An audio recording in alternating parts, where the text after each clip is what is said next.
नमस्कार। निर्माण आईएएस के प्लेटफॉर्म पे आप सभी लोगों का स्वागत है। निर्माण आईएएस आज से एक नई इनिशिएटिव शुरू कर रहा है, mains through NCERT. Mains through NCERT basically हम सभी जानते हैं कि एनसीईआरटी का जो रोल है वो अब तक जो मार्केटिंग किया गया है उसको ऐसे प्रेजेंट किया गया है कि एनसीईआरटी प्रीलिम्स के लिए पढ़ना कंपलसरी है, मेंस में उसका रोल बहुत लिमिटेड है। लेकिन इस इनिशिएटिव में हम आपको बताएंगे कि एनसीईआरटी मेंस के लिए भी उतनी ही महत्वपूर्ण है जितनी कि प्रीलिम्स के लिए, इवन मोर देन दैट, उससे ज्यादा महत्वपूर्ण है। और इस इनिशिएटिव में हमारा जो फोकस रहेगा वह रहेगा कि आपको एनसीईआरटी के माध्यम से आपके मेंस की पूरी तैयारी करा दी जाए। ठीक है। और इसमें हम अभी जो अपनी शुरुआत करने जा रहे हैं, इसमें शुरुआत करने जा रहे हैं आर्ट एंड कल्चर के सेक्शन से। तो आर्ट एंड कल्चर के सेक्शन में हम जानेंगे कि एनसीईआरटी का रोल कितना है, पूरी एनसीईआरटी के माध्यम से आर्ट एंड कल्चर के जो मेंस के क्वेश्चन पूछे गए हैं और पिछले सालों में पूछे जा रहे हैं आर्ट एंड कल्चर से, उसमें कितना रोल एनसीईआरटी प्ले करता है और एनसीईआरटी के माध्यम से और आने वाले संभावित प्रश्नों को कैसे सॉल्व किया जा सकता है, उनका आंसर कैसे बहुत अच्छे से लिखा जा सकता है। ठीक है। तो इस इनिशिएटिव को कंटिन्यू करते हैं आर्ट एंड कल्चर में। देखिए, पहले तो इसको शुरू करने से पहले हम कुछ जान लेते हैं कि जब हम आर्ट एंड कल्चर की बात करते हैं तो आर्ट एंड कल्चर में कला और संस्कृति, तो सबसे पहला शब्द आता है कला। What is art? साधारण शब्दों में अगर हम कहें कला क्या है, तो साधारण शब्दों में एक ऐसी अभिव्यक्ति जिसके द्वारा मनुष्य अपनी भावनाओं का प्रदर्शन करता है। कला क्या है? कला एक ऐसी अभिव्यक्ति है जिसके द्वारा कोई भी मनुष्य अपनी भावनाओं को प्रदर्शित करता है, या संसार की समस्त वस्तुएं जिसके माध्यम से मनुष्य ने अपनी भावनाएं प्रस्तुत की हैं, वे सभी क्या हैं? कला है। तो कला का अगर साधारण शब्दों में हमने जो समझा कि एक ऐसी व्यक्ति जिसके द्वारा मनुष्य अपनी भावनाओं का प्रदर्शन करता है वह कला है, तो कला का यह एक साधारण स्वरूप है, एक साधारण परिभाषा है। यूपीएससी अगर प्रश्न पूछती है और आप इस परिभाषा को लिखते हैं तो देखने में जितना साधारण लग रहा है, मार्क्स गेन करने में उतना ही इफेक्टिव होगा। बेसिकली कला को हम समझ लेते हैं पहले, कला है क्या। कला को जो हमने देखा अभी, कला क्या है? कला आर्ट। तो साधारण भाषा में हमने क्या सुना कि एक ऐसी अभिव्यक्ति जिसके द्वारा मनुष्य अपनी भावनाओं का प्रदर्शन करता है। मतलब कला क्या है? मनुष्य के भावनाओं के प्रदर्शन का माध्यम। मतलब मनुष्य जिस माध्यम से अपनी भावनाएं प्रस्तुत करता है, प्रदर्शित करता है, वह कला है। तो ये माध्यम क्या हो सकते हैं? मनुष्य जब खुश होता है तो अपनी बातों को सामने जो भी है दीवारों पे कभी लिख देना शुरू किया तो पेंटिंग बन गई। कभी जब पेपर आ गया तो पेपर पे लिखना शुरू किया, चित्रकारी हो गई। ठीक है। कभी ज्यादा खुश हो गया तो उछल उछल करके कूदने लगा तो नृत्य कला डेवलप हो गई। ठीक है। कभी गुस्सा हुआ तो जोर जोर से चलने लगा तो तांडव नृत्य डेवलप हो गया। तो इसी तरीके से जितने भी मनुष्य की जितनी भावनाएं हैं, चाहे वो गुस्सा है, खुशी है, प्रेम है, ये सभी भावनाएं किसी भी माध्यम से अगर अभिव्यक्त होती हैं तो वो कला है। ठीक है। कला के जो भारत में कला को समझा जाता है वो कला के दो रूपों से समझा जाता है। पहला होता है भारत में कला, जो भारतीय कला है। देखिए, पहले कला को यह भी जान लीजिए कि जो कला है वह भारत में और पश्चिम में, पश्चिम का मतलब यूरोप और अमेरिका में, ये दोनों दो अलग अलग तरीकों से डेवलप हुई है।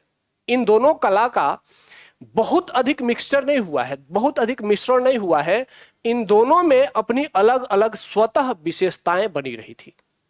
तो कला की अगर हम बात करें तो कला संपूर्ण विश्व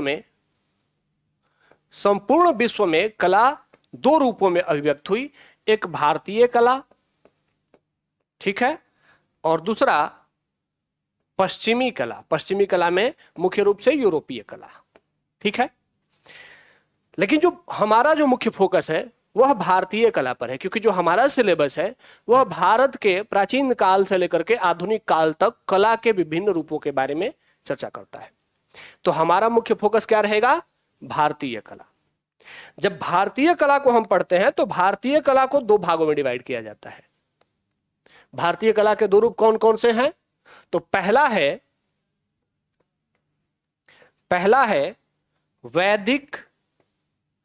वैदिक कला और दूसरा है लौकिक कला, ठीक है। लौकिक कला, वैदिक कला और लौकिक कला। देखिए, ये जो चर्चा मैं कर रहा हूं, मैं कोई आसमानी ज्ञान की चर्चा नहीं कर रहा हूं, मैं वही चर्चा कर रहा हूं जो एनसीईआरटी में है। और ये आगे हम अभी चर्चा करेंगे। हमारा बेसिकली एक इंट्रोडक्शन क्लास है जिसमें हम सिर्फ जानकारी जान रहे हैं कि आगे हम क्या पढ़ने वाले हैं, कैसे पढ़ने वाले हैं। ये तो हम एनसीईआरटी के साथ पढ़ेंगे ही पढ़ेंगे। तो जो भारतीय कला है उसको दो भागों में बांटा गया है, वैदिक कला और लौकिक कला, ठीक है। अब आता है कि भाई वैदिक कला क्या है? वैदिक कला का मतलब है कि कला की वह अभिव्यक्ति जो हमारे वैदिक ग्रंथों में, जो हमारे धार्मिक ग्रंथों में अभिव्यक्त हुई है, उसे हम कहते हैं वैदिक कला। तो भाई धार्मिक ग्रंथों में जो कला की अभिव्यक्ति हुई है उसके बारे में जानकारी कहां से आती है? तो आप सभी जानते हैं कि जब वेद लिखे जा रहे थे तो वेद में सामवेद एक ग्रंथ है। सामवेद में गायन की चर्चा है। सामवेद में जो ऋग्वेद की ऋचाएं हैं उनको गेय रूप से प्रस्तुत किया गया है, गाने के रूप में प्रस्तुत किया गया है। तो जो गायन की शैली का विकास होता है, जो गायन कला है, इसकी चर्चा पहली बार हमें सामवेद में दिखती है, ठीक है। लेकिन इस गायन कला से इतर अन्य जो कला के स्वरूप हो सकते हैं, इसकी चर्चा भी हमें अथर्ववेद में मिल जाती है। लेकिन ये चर्चाएं एक व्यवस्थित कला के रूप में अलग से संग्रहित नहीं होती हैं। तो कला के बारे में सबसे पहले व्यवस्थित चर्चा जो है, वह चर्चा हमें एक पुस्तक है वैदिक कला में एक पुस्तक है नाट्य शास्त्र। आप सभी जानते होंगे इस पुस्तक को, नाट्य शास्त्र पुस्तक को भरत मुनि ने लिखा था, ठीक है। तो भरत मुनि के नाट्य शास्त्र में पहली बार कला के बारे में विस्तृत चर्चा की गई और कला पर इंडिपेंडेंट रूप से भारत की पहली प्रमाणिक पुस्तक इसे माना जाता है, ठीक है, भरत मुनि के नाट्य शास्त्र को। भरत मुनि के नाट्य शास्त्र में कला की जो परिभाषा दी गई है, वह परिभाषा दी गई है, नाट्य शास्त्र में जो कला की परिभाषा दी गई है वह है, नाट्य शास्त्र में कहा गया है कौलाति इति कला। कौलाति इति कला। क का मतलब क्या है? क का मतलब है जो आनंद या सुंदरता, आनंद या सुंदरता को प्रदर्शित करे, आनंद और सुंदरता को प्रदर्शित करे, वह क्या है? करे, वही कला है, वही कला है। तो जो कला की प्रमाणिक जो वैदिक परिभाषा है वह कहां से ली गई है? वह भरत मुनि के नाट्य शास्त्र से ली गई। उसमें कहा गया है कि कौलाति इति कला, जो क मतलब आनंद या सुंदरता को लाए, उसको प्रदर्शित करे, वही कला है, ठीक है। अब सोचिए, सपोज करिए यूपीएससी ने अगर कोई प्रश्न पूछा कि दृश्य कला पर, प्रस्तुति कला पर, सेपरेटली इंडिपेंडेंटली मूर्ति कला पर, चित्रकला पर, मंदिर निर्माण कला पर, और आपने उसके इंट्रोडक्शन में यह लिख दिया कि कला की परिभाषा नाट्य, भरत मुनि के नाट्य शास्त्र के अनुसार कलाति इति कला, अर्थात जो आनंद या सुंदरता की अनुभूति कराए वह कला है। और भारत में मंदिर निर्माण कला उस क्षेत्र के कलाकारों के गुणवत्ता, उसके सुंदर अभिव्यक्ति के रूप में जानी जाती है। इतना सुंदर अगर आपने इंट्रोडक्शन लिख दिया तो एग्जामिनर मार्क्स देने के लिए बाध्य होगा। उसे लगेगा कि इस बच्चे के पास कला और संस्कृति, आर्ट एंड कल्चर की भी बहुत गुणवत्तापूर्ण जानकारी है। ठीक है, तो कलाति इति कला, ठीक है, जो क्या करे, आनंद और सुंदरता की अनुभूति कराए, वह क्या है, कला है। ठीक है, अब प्रश्न उठता है कि भाई आनंद और सुंदरता क्या है, क्योंकि जब हमें पता होगा कि आनंद और सुंदरता क्या है तभी हम समझ सकते हैं कि कला क्या है। ठीक है, तो कठोपनिषद में बताया गया है, एक ग्रंथ है, आप लोगों ने नाम सुना होगा, एक उपनिषद ग्रंथ है। उपनिषद हम सभी जानते हैं कि वैदिक ग्रंथों में सबसे अंतिम और ज्ञानवर्धक ग्रंथ है, जो कि ज्ञान को प्रमाणिक मानते हैं। तो उसी में से एक उपनिषद है, उस उपनिषद का नाम है कठोपनिषद। ठीक है, तो कठोपनिषद में कहा गया है, आप लोगों ने कठोपनिषद में जो कहा गया है वह जानते होंगे, सत्यम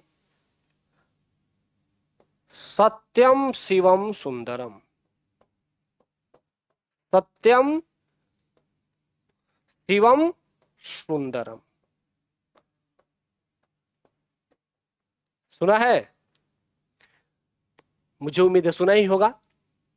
अर्थात क्या इसका मतलब क्या हुआ, जो सत्य है वही शिव है और जो शिव है वही सुंदर है। अर्थात जो सत्य की अनुभूति कराए वही सुंदर है, और सुंदर है तो क्या है, सुंदर है तो क्या है, कला है। अर्थात अगर हम कला की परिभाषा वैदिक रूप से देना चाहें तो क्या है, जो सत्य की अनुभूति कराए वही कला है। क्या हो जाएगा, जो सत्य की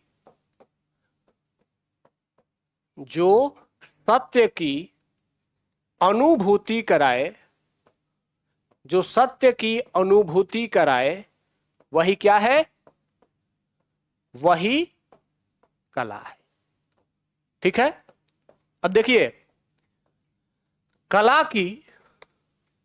की कितनी परिभाषाएं आपके सामने आ गई, और ये कैसी परिभाषाएं हैं, ये प्रमाणिक परिभाषाएं हैं जो हमारे वैदिक ग्रंथों से, जो कला के प्रमाणिक पुस्तकों से ली गई हैं। तो पहला क्या था कि पहला जो कि हमने साधारण परिभाषा कला की समझी थी, वो क्या था कि एक ऐसी अभिव्यक्ति जिसके द्वारा मनुष्य अपने भावनाओं का प्रदर्शन करता है, वह क्या है, कला है। ठीक है, लेकिन आगे हमने क्या देखा कि कलाति इति कला, जो आनंद या सुंदरता की अनुभूति कराती है वह कला है। कठोपनिषद क्या कहता है, कठोपनिषद कहता है जो सत्य की अनुभूति कराए वही कला है।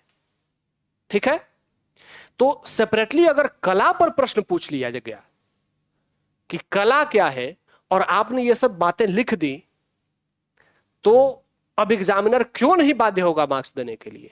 लेकिन आपको इतनी जानकारी भी तो होनी चाहिए। आपने जो कला को समझा है, जैसे मैं एक क्वेश्चन के माध्यम से बताता हूं। यूपीएससी ने एक क्वेश्चन 2022 के मेंस में पूछा था। यहां पर देखिए, यूपीएससी ने एक क्वेश्चन पूछा है, ये क्वेश्चन है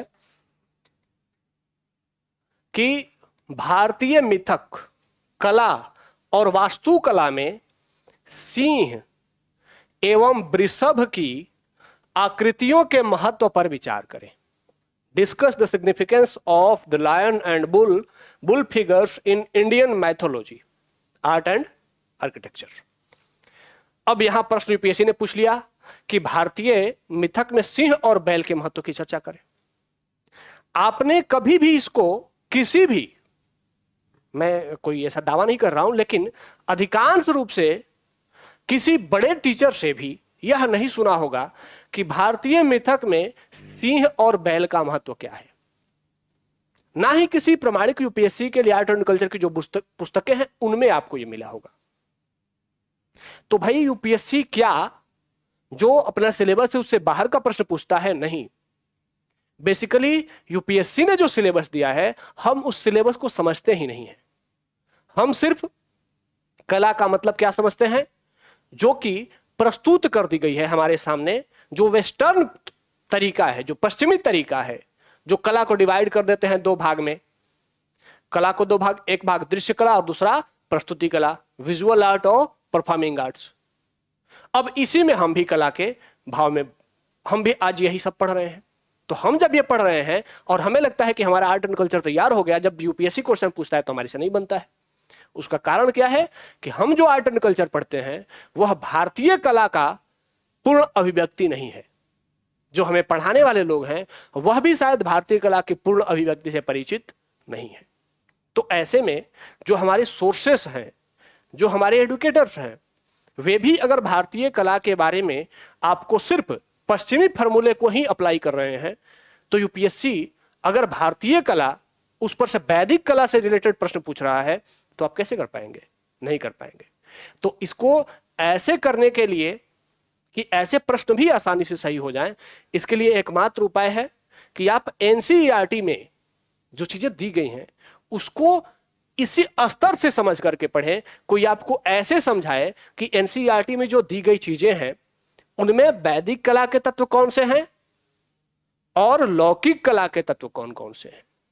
साथ ही इनका अलग अलग एनसीईआरटी, चूंकि क्लास के आधार पर लिखी जाती है कि क्लास के बच्चे समझ सके, 6वीं क्लास से लेकर के 12वीं क्लास के बच्चों को समझने के लिए डिजाइन की गई है।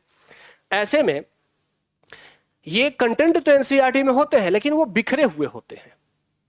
कुछ पार्ट 6वीं में मिलेंगे, कुछ 7वीं में मिलेंगे, कुछ 8वीं में, कुछ 9वीं में, कुछ 10वीं में, कुछ 11वीं में, कुछ 12वीं में।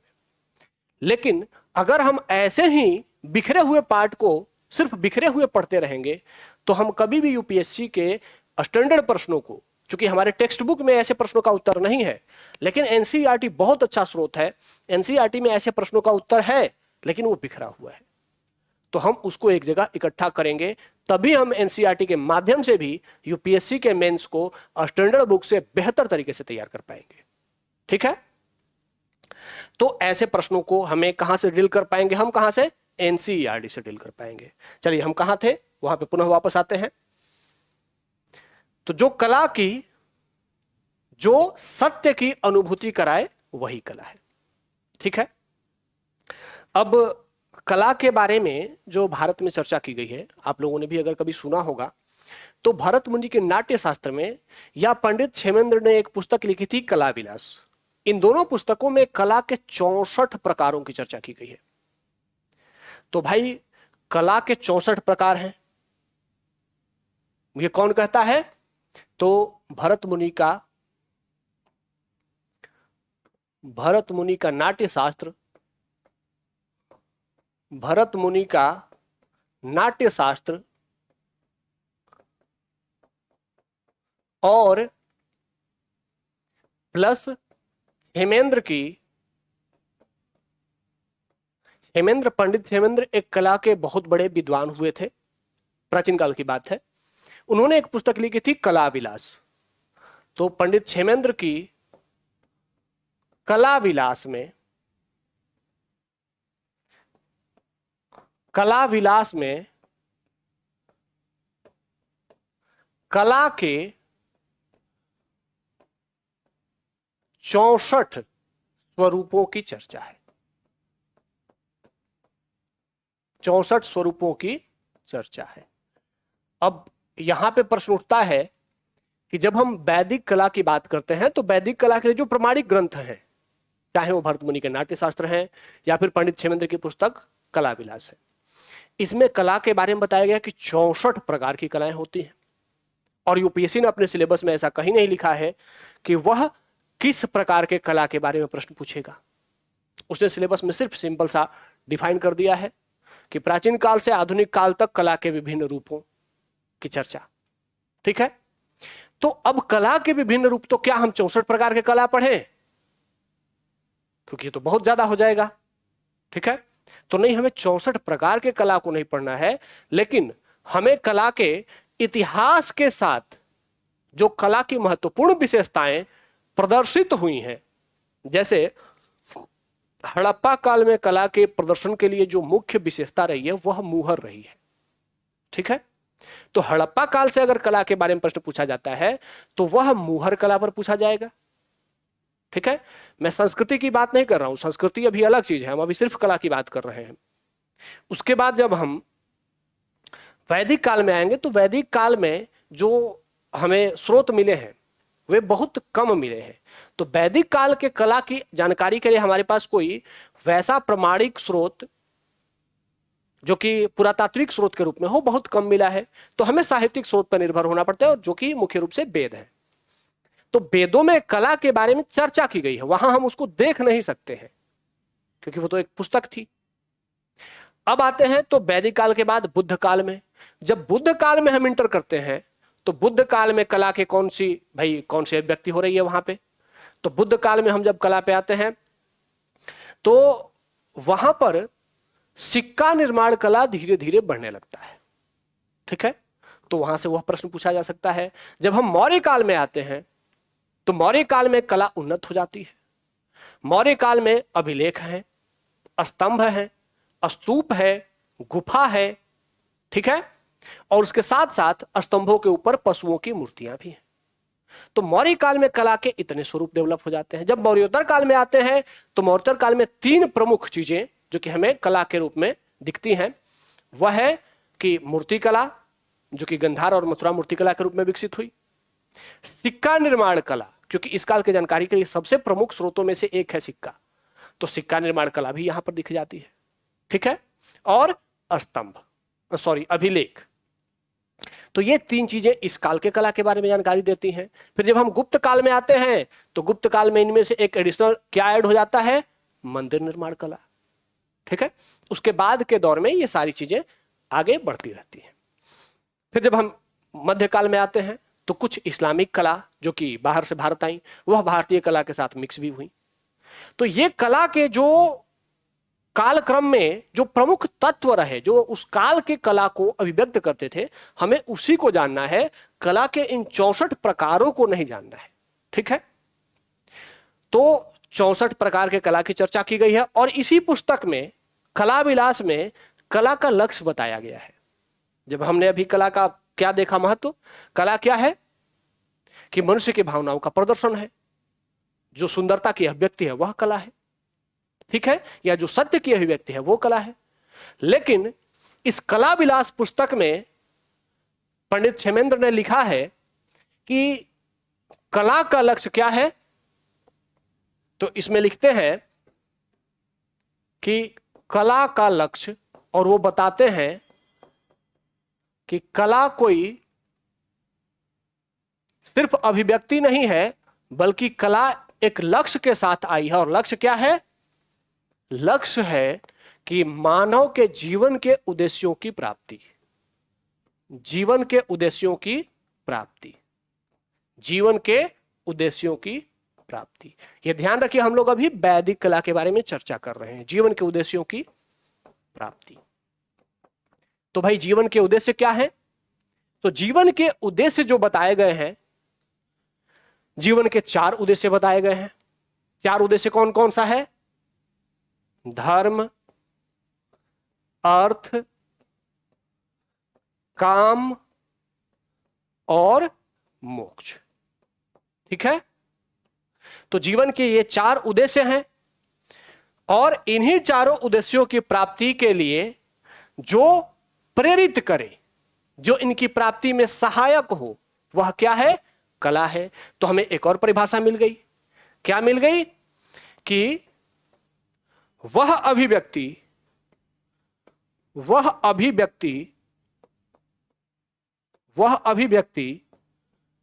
जो जीवन के उद्देश्यों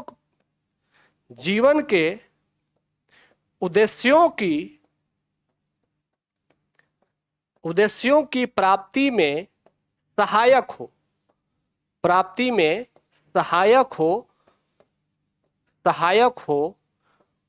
वह क्या है, वह कला है। देख रहे हैं कला की परिभाषाएं, वैदिक परिभाषा कितनी व्यापक है। अब अगर अर्थ, धर्म, काम और मोक्ष से जुड़ा हुआ प्रश्न पूछा जाता है आर्ट एंड कल्चर में, तो क्यों ना पूछा जाए, क्योंकि हमारे वैदिक ग्रंथ, हमारे जो धार्मिक ग्रंथ हैं, वह बताते हैं कि कला क्या है। कला जीवन के उद्देश्यों की प्राप्ति में सहायक है। वह अभिव्यक्ति जो जीवन के उद्देश्यों की प्राप्ति में सहायक है, वह कला है। ठीक है।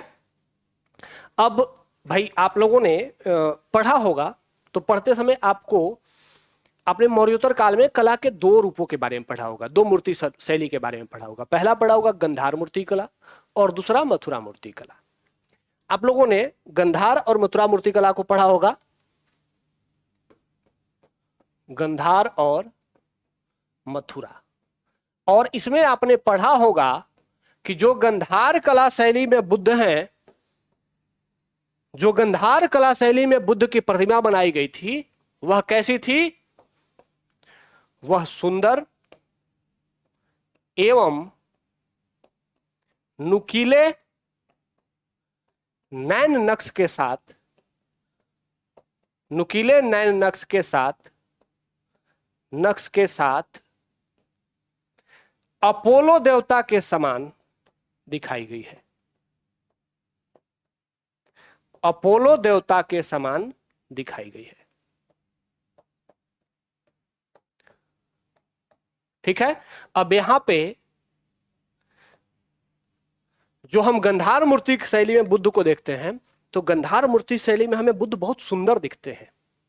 उनके बाल घुंघराले हैं, नाक तीखे हैं, चेहरा एकदम चिकना, सपाट, सुंदर, बॉडी सुडौल। ठीक है। बुद्ध सैनिक वेश में है, चमड़े के वस्त्र पहने हुए हैं, जूते पहने हुए हैं। तो सुंदर बुद्ध की प्रतिकृति इस गंधार मूर्ति कला में दिखती है। लेकिन जब हम मथुरा मूर्ति कला में बुद्ध को देखते हैं, तो यहां बुद्ध कैसे दिखते हैं। यहां बुद्ध एक सन्यासी की तरह दिखते हैं, अर्थात सूखा हुआ शरीर, सूखा हुआ शरीर। ठीक है। धसे गाल, धसे गाल, लेकिन कैसा। मुस्कुराहट, लेकिन मुस्कुराहट एवं आभामंडल, एवं आभामंडल, एवं आभामंडल। मुस्कुरा रहा है, चेहरा मुस्कुराते हुए, और आभामंडल पीछे चमक रहा है। मतलब इससे क्या व्यक्त होती है कि यहां पर भावना प्रधान है। यहां पर भावना प्रधान है। भावना प्रधान अर्थात कोई योगी कैसा दिख सकता है, उसकी वैसी ही अभिव्यक्ति है। लेकिन यहां क्या है, यहां भौतिकता प्रधान है। भौतिकता प्रधान मतलब कि किसी को कितना सुंदर दिखाया जा सकता है, वह दिख प्रधान है। मथुरा मूर्ति कला हम सभी जानते हैं कि यह भारत में ग्रीको रोमन कला से प्रभावित होकर के कहां विकसित हुई थी। गंधार के क्षेत्र में विकसित हुई थी। जबकि मथुरा मूर्ति कला मुख्य रूप से भारतीय मूर्ति कला थी। तो जहां पश्चिमी तत्व शामिल होते हैं, तो इसका जो पश्चिम का कला का स्वरूप है, उसमें भौतिकता की प्रधानता होती है, और जो भारतीय कला है उसमें भावना की प्रधानता होती है। इसीलिए मथुरा कला शैली में बुद्ध को कैसा दिखाया गया है, एक सन्यासी की तरह, योगी की तरह, जो कि तपस्या कर रहा है। तपस्या करने के बाद उसका शरीर सूख जा रहा है, लेकिन उसके चेहरे पर तेज है, वह मुस्कुरा रहा है, क्योंकि वह सत्य की अनुभूति कर चुका है। तो यहां भावना प्रधान है और पश्चिम में भौतिकता प्रधान। तो अब एक कला का परिभाषा क्या हो सकता है कि कला अभिव्यक्ति की वह स्वरूप है जिसमें मनुष्य अपनी भावनाएं प्रदर्शित कर सकता है। भावनाएं प्रदर्शित करनी है, सिर्फ भौतिकता नहीं। यहां भावना नहीं दिखती है, यहां भावना दिखती है। हमने शुरू में क्या परिभाषा चर्चा करी थी कि एक ऐसी अभिव्यक्ति जिसके द्वारा मनुष्य अपनी भावनाओं का प्रदर्शन करता है, वह कला है। तो भावना का प्रदर्शन का उदाहरण हम कहां से दिखा रहे हैं कि देखिए भाई, मथुरा मूर्ति कला जो विकसित हुई उसमें बुद्ध को भावनात्मक रूप से एक सन्यासी की तरह दिखाया गया, जबकि उसी के पैरेलल, उसी के समकालीन जब गंधार मूर्ति कला विकसित हुई तो उसमें बुद्ध को एक राजकुमार की तरह दिखाया गया, सुंदर दिखाया गया। तो जो भावनाओं की अभिव्यक्ति करती है वह क्या है? कला है। ठीक है, अब आते हैं कि हाँ ठीक है, कला के बारे में तो हमने जान लिया, अब कला के रूप कौन कौन से होते हैं, हमें कौन कौन से यूपीएससी की तैयारी के दौरान पढ़ना है और इसमें एनसीईआरटी में किन किन कलाओं की चर्चा है। तो आइए अब ये जानते हैं कि कला के जो लौकिक कला है, हमने अब तक कौन सी कला जानी? वैदिक कला के स्वरूपों को जाना। अब लौकिक कला की ओर चलते हैं। भाई लौकिक कला कैसी है? तो ध्यान रखना है कि जो लौकिक कला है भारत में, इस लौकिक कला में पश्चिम के तत्व भी शामिल है। ठीक है, जो भारत में लौकिक कला है उसमें पश्चिम के तत्व भी शामिल है। साधारण लोगों द्वारा जो कला के बारे में जो जानकारी रखी जाती है उसे हम लौकिक कला कहते हैं। जो ज्ञानियों द्वारा कला की चर्चा की गई है वह वैदिक कला के रूप में है, लेकिन जो आम जनों के द्वारा, जो साधारण जनों के द्वारा जो कला के बारे में एक जानकारी रखी जाती है, जो समझा जाता है, उसे हम लौकिक कला या लोक कला कहते हैं। अब इसमें हम चर्चा करते हैं कि इसमें हमें पढ़ना कौन कौन सा है, क्योंकि पढ़ना यह भी है और वैदिक भी है, लेकिन इसमें कौन कौन से पढ़ना है पहले वो जान लेते हैं, किसके स्वरूप कौन कौन से होते हैं। तो लौकिक कला के स्वरूप को डिवाइड कर लेते हैं। पहला होता है प्रस्तुति कला। ठीक है, ये सभी चीजें आपको एनसीईआरटी में, हम अभी आज सिर्फ इंट्रोडक्शन है, एनसीईआरटी में सारी चीजें दिखाते हुए एनसीईआरटी के साथ ही हम यात्रा करेंगे। प्रस्तुति कला, इसको इंग्लिश में कहते हैं परफॉर्मिंग आर्ट्स। ठीक है, तो पहली हो गई प्रस्तुति कला। ठीक है, दूसरी क्या होती है? दूसरी होती है दृश्य कला। दृश्य कला इंग्लिश में से कहते हैं विजुअल आर्ट। ठीक है, तीसरी होती है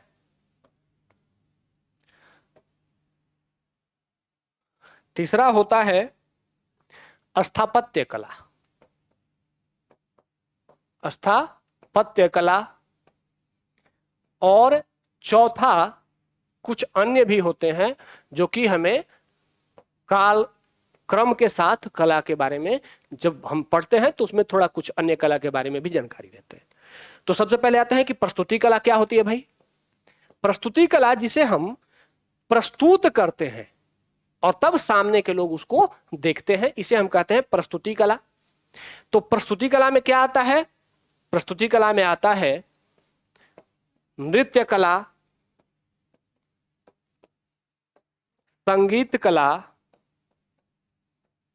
नृत्य कला, संगीत कला और नाट्य कला।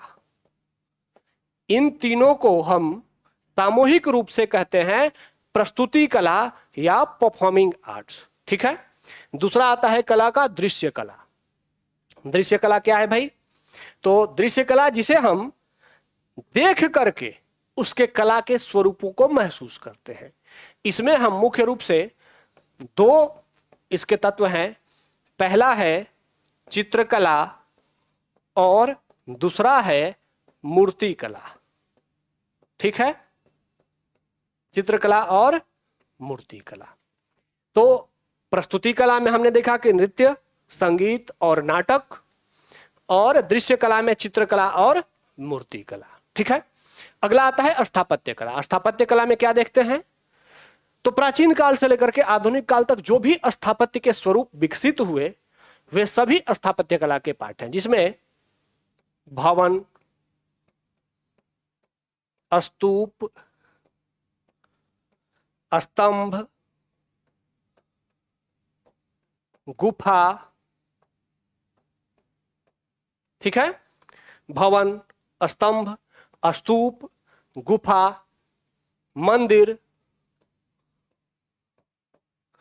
अभिलेख,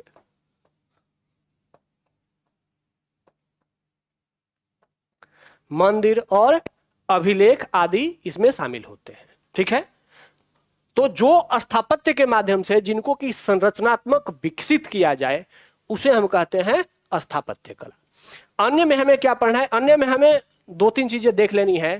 पहला मुहर कला, मुहर कला मुख्य रूप से हड़प्पा कला के संदर्भ में, और सिक्का निर्माण कला यह मौर्योत्तर काल में, और एक और कला है धातु निर्माण कला, धातु कला। धातु कला का मतलब है कि जो लोहा सोना चांदी के जो उपकरण बनाए जाते थे, चाहे वो हल बने, कुल्हाड़ी बने, तलवार बने, इनमें भी कला की एक अभिव्यक्ति है। तो इनको भी हमें देखना होता है। मतलब कि अगर हम लौकिक कला की बात करें तो प्राचीन काल से लेकर के आधुनिक काल तक हम कला के इतने सारे स्वरूपों की अगर समझ रखते हैं, स्वरूपों की समझ रखने का मतलब उसकी विशेषज्ञता नहीं होती, उसके बारे में जानकारी होना होता है, उसके बारे में एक समझ होनी होती है। तो अगर हम इन सभी तत्वों के बारे में समझ रखते हैं तो हम यूपीएससी के इस लौकिक कला से संबंधित जो भी प्रश्न पूछे जाएंगे उसके बारे में बताने के लिए तैयार हैं। ठीक है, तो अभी तक हम लोगों ने क्या क्या देखा? पहले हमने देखा कि कला क्या है। कला की भारतीय शैली है, पश्चिमी शैली है। भारतीय शैली दो भाग में बटी होती है, वैदिक कला और लौकिक कला। और इनके वैदिक कला की चर्चा जब हम करते हैं तो वैदिक कला की चर्चा हमें सबसे पहले कहां मिलती है? भरत मुनि के नाट्य शास्त्र में, जो कि विशिष्ट रूप से मिलती है। इससे पहले हालांकि सामवेद में इसकी चर्चा हो चुकी होती है। तो उसके बाद फिर हमने कला के परिभाषा को देखा कि कौलाति इति कला, ठीक है, या जो सत्य की अनुभूति कराए वह कला है, ऐसा कठोपनिषद कहता है। फिर हमने क्या देखा कि भरत मुनि के नाट्य शास्त्र में और पंडित क्षेमेंद्र के कला विलास में कला के 64 स्वरूपों की चर्चा है। तो फिर उसमें कला का जो लक्ष्य बताया गया है वह क्या लक्ष्य है? जीवन के उद्देश्यों की प्राप्ति। उद्देश्य क्या है जीवन के? धर्म, अर्थ, काम और मोक्ष, अर्थात जो धर्म, अर्थ और काम, मोक्ष की प्राप्ति कराए वह कला है। तो इसकी अभिव्यक्ति तो कला की परिभाषा हमने देखी। फिर उसके बाद हम आते हैं कि भाई कला की जो भारतीय शैली थी उसमें जो भावना की प्रधानता थी, यह क्या है? यह हमें धर्म से जोड़ने वाली है, भावना से जोड़ने वाली है। इसका धर्म और भावना से कोई लेना देना नहीं है। यह हमने एक उदाहरण के माध्यम से देखा कि भारतीय कला और पश्चिमी कला में क्या अंतर है। फिर हमने क्या देखा कि लौकिक कला के कौन कौन से तत्व होते हैं। हमने दृश्य कला देखा, प्रस्तुति कला देखा, स्थापत्य कला देखा, और कला के अन्य स्वरूप और क्या हो सकते हैं। इसमें प्रस्तुति कला में नृत्य, संगीत, नाटक, दृश्य कला में चित्रकला, मूर्ति कला, स्थापत्य कला में भवन, स्तंभ, स्तूप, गुफा, मंदिर, अभिलेख आदि। और उसके बाद अन्य जो है जो कि हमें जानने थे कि मुहर कला, सिक्का और धातु कला, इतने चीजों को हमें जानना है। ठीक है, तो आगे जो भी हमारी क्लासेस होंगी एनसीईआरटी के माध्यम से ही हम एनसीईआरटी के माध्यम से इन्हीं सभी स्वरूपों की जानकारी आपको कराएंगे। और ऐसी जानकारी होगी ताकि वह हमारे जो वैदिक कला के तत्व हैं, जो कि यूपीएससी आजकल प्रश्न पूछ रहा है मेंस में और जिसकी उत्तर करने में हम सफल नहीं हो रहे हैं, उसको भी बहुत अच्छे से समझने का प्रयास करेंगे। यहां 3 प्रश्न यूपीएससी ने 2022 में मेंस में पूछा था आर्ट एंड कल्चर से। इसमें भारतीय परंपरा और संस्कृति में गुप्त काल और चोल काल के योगदान पर चर्चा। तो ये परंपरा और संस्कृति से सीधे प्रश्न है। यहां पर कला के बारे में सीधे डायरेक्ट मेंशन नहीं है, कला के हल्के चर्चा करनी है। दूसरा है कि भारतीय मिथक कला और वास्तुकला में सिंह और वृषभ की आकृति का महत्व। और तीसरा है मध्यकालीन भारतीय मंदिर की मूर्ति कला। तो इसका मतलब है कि 2 प्रश्न जो पूछे गए हैं, ये जो 2 प्रश्न पूछे गए हैं ये लौकिक कला से पूछे गए हैं, और ये जो बीच वाला प्रश्न है यह वैदिक कला से पूछा गया है। ठीक है, तो आगे आर्ट एंड कल्चर की जो भी क्लासेस अब हम लोग करने वाले हैं इस इनिशिएटिव में, जो कि हमारा इनिशिएटिव है मेंस थ्रू एनसीईआरटी, इसके माध्यम से हम कला के इन विभिन्न स्वरूपों की जानकारी करेंगे। उसके बाद आर्ट एंड कल्चर के खत्म होने के बाद भी अगली सब्जेक्ट्स इसमें कंटिन्यू होती जाएंगे। ठीक है, तो इस सीरीज में हमसे जुड़े रहिए, हमारे इस प्रयास से आप लाभान्वित होइए। आपके अगर कुछ सुझाव हैं या और कोई अगर आप कुछ कहना चाहते हैं तो आप कमेंट बॉक्स में बता सकते हैं।